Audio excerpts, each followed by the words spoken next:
God has been dealing about, I think it's me and Isha had this conversation. God has been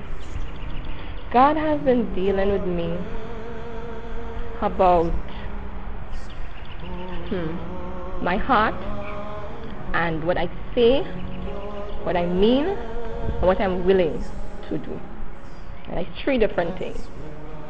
Sometimes I say something and I think I know what it means. But then when God shows me what it means, I don't know if I'm willing to do what it means. Catch what I'm saying? So God has been showing me that. Last night I was in prayer and repentance because I realized how much I have allowed myself to want the praise of men as opposed to the praise of God. Now, I know this is wrong, right? I have a sticker up in my room where God specifically said to me a couple weeks back, do not look for and accept the praise of men, but only look for and accept the praise that comes from God, which is the praise of being a good and faithful servant. I'm thinking about it, and I was saying, God, this is what I want, God, make me into that, I'm like, yeah, God, we're going with this good and faithful servant thing, God, use me wherever it is. And then I turn around, and then I consider men, and he said to me, he was like, if you do not hate your mother, your father, your brother, your sister, your brethren, even your own life, he's like, if you consider all of these people and not me, he said, you cannot be my disciple. And David told me about his dream.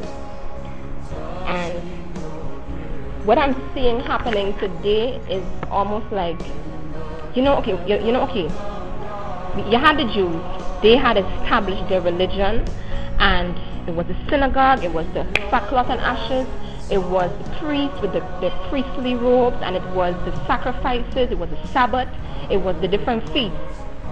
And Jesus came, he blew all of that away because they were so structured on a religion that was keeping them away from what truly mattered, which is having a heart after God.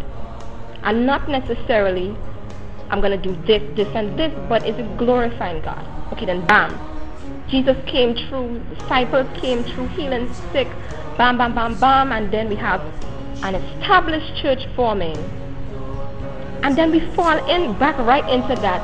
Okay, we have to do this, we have to pay for a thing of sin, we have to do this, we have to kneel and whatever it is.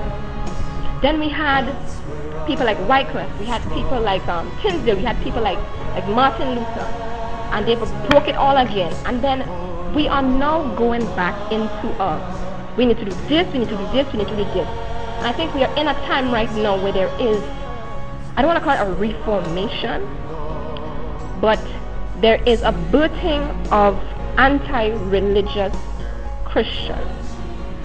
And I think it is going to happen kind of like how it did in the old days. It's like this is now the time where, okay, we strayed and Christ is now bringing it back to where it needs to be. And I believe that is also what we're supposed to be doing.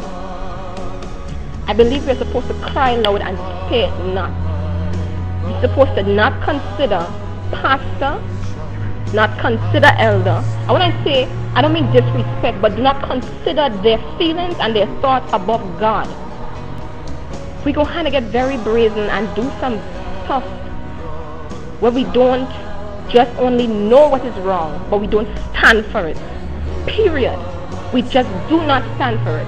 We don't only say, okay, we see this and this happening, but we no longer stand for it. We no longer can stay in the presence of it. We need to get to that point.